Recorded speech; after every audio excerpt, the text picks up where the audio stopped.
Guys ഈ സീസണിൽ 3 മത്സരങ്ങൾ കഴിയുമ്പോൾ നമുക്കൊരു പ്രതിസന്ധി ഉണ്ടാകുന്നു എന്നുള്ളതാണ്. അതായത് ചില ഇഞ്ചുറികൾ. അപ്പം ഐബാൻ ദോലിംഗ് എന്ന് പറഞ്ഞിട്ടുള്ള നമ്മുടെ വിങ് ബാക്ക് ആയിട്ടുള്ള താരത്തിന് ഒരു ഇഞ്ചുറി, അത് ഒഫീഷ്യൽ കൺഫർമേഷൻ വന്നിട്ടുണ്ട്. ഒരു മൈനർ നീ ഇഞ്ചുറി ആണ് എന്നുള്ളതാണ്.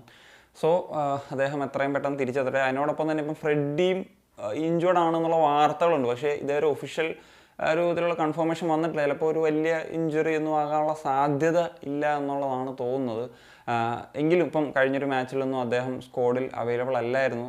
സോ നമുക്ക് എന്താണെങ്കിലും സ്ക്വാഡിൽ ഉണ്ടാവേണ്ട ഒരു പ്ലെയർ തന്നെയാണ്. കാരണം വേറെ DMs ഒന്നും ഇല്ലാത്തൊരു സാഹചര്യത്തിൽ അപ്പം ഒരു ചെറിയ രീതിയിലുള്ള ഇഞ്ചുറി സംഭവിച്ചിട്ടുണ്ടോ എന്നുള്ള വാർത്തകൾ തീർച്ചയായിട്ടും ശരിവെക്കണം. സോ ഫുട്ബോൾ എന്ന് പറയുന്നത് നമുക്കറിയാമല്ലോ, ഈ ഒരു ഫിസിക്കൽ കോൺടാക്റ്റുള്ള ഗെയിമാണ്. ഇഞ്ചുറി പറ്റാൻ ഏറ്റവും സാധ്യതയുള്ളൊരു ഗെയിമാണ് എന്നുള്ള ഒരു കാര്യം തന്നെയുണ്ട്. എന്താണെങ്കിലും ഇവർ രണ്ടുപേരുടെ കാര്യം എടുത്തു കഴിഞ്ഞാൽ നമ്മുടെ ഏറ്റവും പ്രധാനപ്പെട്ട സ്ക്വാഡിലെ പ്ലേയേഴ്സ് തന്നെയാണ് എന്നുള്ളതെന്ന് നമുക്ക് നിസ്സംശയം പറയാനായിട്ട് സാധിക്കും. എന്താണെങ്കിലും ഇനി നമുക്ക് ഒരു ചില ഇമ്പോർട്ടൻ്റ് ആയിട്ടുള്ള ചില കാര്യങ്ങൾ കൂടി പറയേണ്ടതുണ്ട്. അതായത് നമ്മൾ സീസണ് മുൻപ് ഏറ്റവും പ്രശ്നങ്ങൾ പറഞ്ഞിരുന്ന ഞാനും ഒക്കെ അടക്കം പറഞ്ഞൊരു കാര്യമാണല്ലോ, നമ്മുടെ ചില പൊസിഷൻസിലെ ഇന്ത്യൻ റിക്രൂട്ട്സ്. അതിൽ ഏറ്റവും പ്രധാനമായിട്ട് റൈറ്റ് ബാക്കിൽ നമുക്കൊരു ഓപ്ഷൻ പ്ലെയർ വേണം. DM-ലും റൈറ്റ് വിങ്ങിലും നമുക്ക് ഫസ്റ്റ് ചോയ്സ് ആയിട്ട് തന്നെ കളിക്കാൻ പറ്റിയ പ്ലെയേഴ്സ് വേണമെന്നുള്ളതാണ്. അപ്പം 3 മാച്ചസ് കഴിയുമ്പോഴത്തേക്കും ആ ഒരു പൊസിഷൻ അങ്ങനെയുള്ള കാര്യങ്ങൾ നമുക്കൊന്ന് പരിശോധിക്കും. അപ്പോൾ റൈറ്റ് ബാക്ക് പൊസിഷനിലേക്ക് വരുമ്പോഴത്തേക്കും സന്ദീപ് ആണ് കളിച്ചിട്ടുള്ളത് മെജോറിറ്റി ഓഫ് ദി മാച്ചസ്. നമുക്കറിയാം മെജോറിറ്റി ഓഫ് ദി എല്ലാ മാച്ചും അദ്ദേഹം തന്നെ സ്റ്റാർട്ട് ചെയ്തിട്ടുണ്ട് എന്നുള്ളത് നമുക്ക് കാണാൻ സാധിക്കും.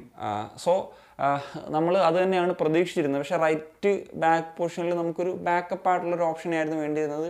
അത് വന്നിട്ടില്ല എന്നുള്ളതാണ്. ഇപ്പോൾ സന്ദീപിൻ്റെ കാര്യം എടുത്തു കഴിഞ്ഞാൽ അദ്ദേഹം സോഫാർ ഡീസൻ്റ് ആയിട്ട് തന്നെയാണ് കളിച്ചിട്ടുള്ളത്. ചില പ്രശ്നങ്ങൾ സംഭവിച്ചിട്ടുണ്ട്, പക്ഷേ ഡീസൻ്റ് ആയിട്ട് തന്നെയാണ് കളിച്ചിട്ടുള്ളത്.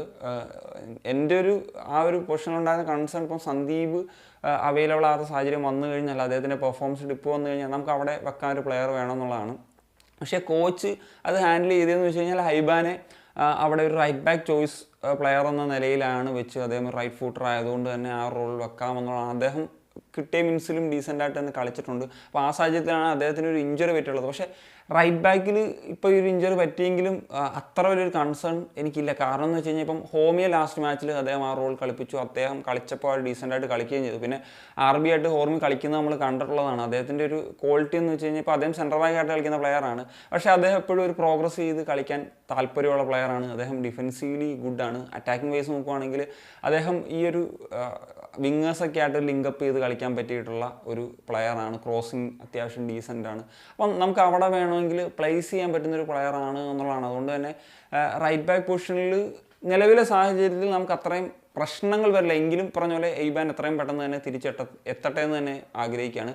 ഇനി നമുക്ക് ഡിഫൻസീവ് മിഡ്ഫീൽഡിലേക്ക് വരുമ്പോഴത്തേക്കും നമുക്ക് സോഫാർ പ്രശ്നങ്ങൾ നേരിട്ടിട്ടില്ല. അതിൻ്റെ ഒരു കാരണം എന്ന് വെച്ച് കഴിഞ്ഞാൽ കൊയ്ഫ് ആ റോൾ കളിക്കുന്നു എന്നുള്ളത് കൊണ്ട് തന്നെയാണ്. ഇപ്പോൾ കൊയ്ഫ് ഒരു CB ആണ്. അദ്ദേഹം CB എന്ന പ്ലെയർ DM-ൽ കളിക്കുമ്പോൾ ഉണ്ടാകുന്ന പ്രശ്നങ്ങളുണ്ട്, എങ്കിലും അത് മാനേജ് ചെയ്ത് പോകുന്നുണ്ടോ എന്നുള്ളതാണ്. പക്ഷേ നമ്മുടെ ടീമിലെ ഏറ്റവും പ്രധാനപ്പെട്ട പ്ലെയറും ക്യാപ്റ്റനുമായിട്ടുള്ള ലൂണ വരുമ്പോഴത്തേക്കും കൊയ്ഫിന് ടീമിൽ ഒരു സ്ഥാനം ഉണ്ടാകാനുള്ള സാധ്യത കുറവാണ്. പ്രത്യേകിച്ച് DM പൊസിഷനിൽ ഒരു ഇന്ത്യൻ പ്ലെയർ തന്നെ കളിക്കും. അപ്പം ആ സാഹചര്യത്തിലാണ് നമുക്കിപ്പം ഫ്രെഡി അവൈലബിൾ അല്ലാത്തതെങ്കിൽ അത് പ്രശ്നങ്ങൾ ഉണ്ടാക്കുന്ന ഒരു കാര്യം തന്നെയാണ്. അങ്ങനെയാണെങ്കിൽ നമുക്ക് ചിലപ്പം ഡാനിഷിനെ അവിടെ കളിപ്പിക്കേണ്ടി വരും.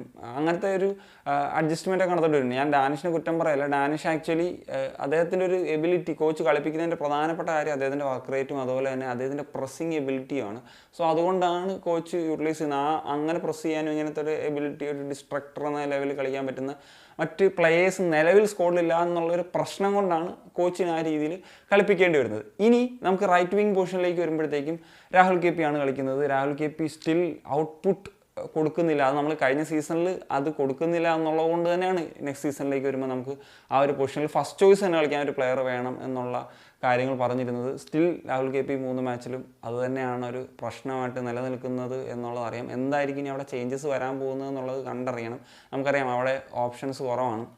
ലെഫ്റ്റ് വിങ് കളിക്കുന്ന പ്ലേയേഴ്സിനെ റൈറ്റ് വിങ് കളിപ്പിക്കുക എന്നുള്ള ചോയ്സസ് ഒക്കെ മാത്രമാണ് കോച്ചിന് മുൻപിലുള്ളത് എന്നുള്ളതാണ്. പക്ഷേ ഈ കാര്യങ്ങളൊക്കെ പറയുമെങ്കിലും എനിക്കൊരു പോസിറ്റീവായിട്ട് പറയേണ്ട കാര്യം, 3 മാച്ചസ് കഴിയുന്നൊരു സാഹചര്യത്തിൽ സ്റ്റാർ എന്ന് പറയുന്ന പരിശീലകൻ ഉള്ള പ്ലേയേഴ്സിനെ യൂട്ടിലൈസ് ചെയ്യുന്നുണ്ട് എന്നുള്ളതാണ്. അപ്പം പൊസിഷണൽ പ്ലെയേഴ്സ് ഇല്ലെങ്കിൽ ഈ ഒരു പൊസിഷനിലൊക്കെ വെച്ചിട്ട് അദ്ദേഹത്തിന് യൂട്ടിലൈസ് ചെയ്യാൻ സാധിക്കുന്നുണ്ട് എന്നുള്ളത് ഒരു പോസിറ്റിവിറ്റിയാണ്. അത് തീർച്ചയായിട്ടും ഒരു ഹോപ്പ് നൽകുന്നുണ്ട്. അത് മുന്നോട്ട് അദ്ദേഹത്തിന് ചെയ്യാൻ സാധിക്കട്ടെ, അത് വർക്കൗട്ട് ആകട്ടെ എന്നുള്ളതാണ് ഇതിൽ പ്രധാനപ്പെട്ട ഒരു കാര്യം. ബട്ട് സ്റ്റിൽ നമ്മളുടെ ഒരു കൺസേൺ ആയിട്ടുള്ള ചില ഫാക്ടേഴ്സ് അവിടെ കൺസേൺ ആയിട്ട് നിൽക്കുന്നുണ്ട്. പക്ഷേ അത് കോച്ച് മാനേജ് കുറേയൊക്കെ ചെയ്തു എന്നുള്ളതാണ് 3 മാച്ച് കഴിയുമ്പോഴത്തേക്കും ഒരു പോസിറ്റീവായിട്ട് പറയേണ്ടത്. സോ നമുക്ക് ഇഞ്ചുറി ഇങ്ങനെ പ്രശ്നങ്ങളൊക്കെ ഉള്ള താരങ്ങൾ എത്രയും പെട്ടെന്ന് തിരിച്ചു വരട്ടെ. എന്താണ് ഈ മാച്ച് കഴിഞ്ഞിട്ട് ഇൻ്റർനാഷണൽ ബ്രേക്കൊക്കെയാണ് വരാൻ പോകുന്നത്. അത് കുറച്ച് നാളത്തേക്കിപ്പോൾ നമുക്ക് മാച്ച് ഇല്ല എന്നുള്ളതാണ്. സോ അതും ഒരു പോസിറ്റീവ് ഫാക്ടറാണ് നമുക്ക് പ്ലേയേഴ്സിനൊക്കെ തിരിച്ചു വരാനായിട്ട്. So that's it. അപ്പം എന്താണ് നിങ്ങളുടെ ഒപ്പീനിയൻസ് തീർച്ചയായിട്ടും കമ്പോസ് ചെയ്യാൻ പറ്റുമോ? സനിയ.